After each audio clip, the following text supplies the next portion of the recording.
Atmosfera në shtëpi ishte bërë e rëndë, pothuajse e padurueshme. Fjalët kishin kaluar kufit e debatit dhe ishin kthyer në akuza, në ofendime që rëndonin Virdin nga të gjitha anët. Çdo banor dukej sikur kishte diçka për të thënë, dhe pothuajse të gjithë ishin kundër tij, sidomos pas situatës me Vanesën. Irdi rrinte i tërhequr, me sytë që shmangnin kontaktin me të tjerët. Nuk ishte më thjesht një debat, ishte një presion i vazhdueshëm që po e lodhte emocionalisht.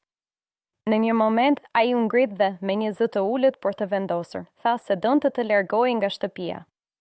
Nuk mund ta përballonte më. Një heshtje e çuditshme ra për disa sekonda. Disa banor vazhduan të flisnin, të tjerë thjesht shikonin, por askush nuk e ndaloi menjëherë. Ishte sikur vendimi i tij nuk i prekte përveç një personi. Vanesa. Ajo u ngrit menjëherë, pa hezitim.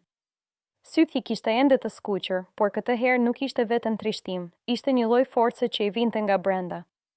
U afrua drejt tij dhe i doli përpara, duke mos e lënë të largohej. Mos ik, i tha, me një zë që dridhej, por që mbante brenda vendosmërinë. Mos ua jep këtë kënaqësi. Irdi nuk e shikonte drejt në sy. Duke i lodhur, i mbyllur në vetvete. Nuk mundem më, pëshpëriti. Nuk është për mua kjo, por Vanesa nuk u tërhoq.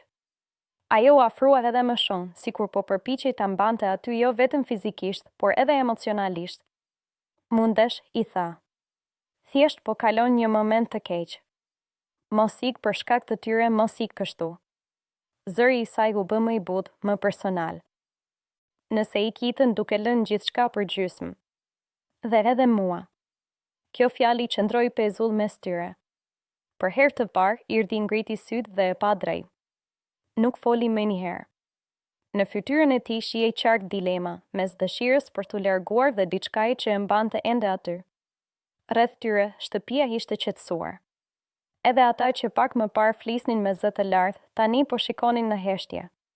Sepse nuk ishte më thjesht një debat mes banorësh, ishte një moment i brendshëm, një përballje mes dorëzimit dhe qëndrimit. Vanesa nuk lëvizi. Qëndroi përballë tij si një mur që nuk donte ta lindte të kalonte. Dhe në atë çast, dukej sikur vendimi i Irdit nuk ishte më vetëm i tij.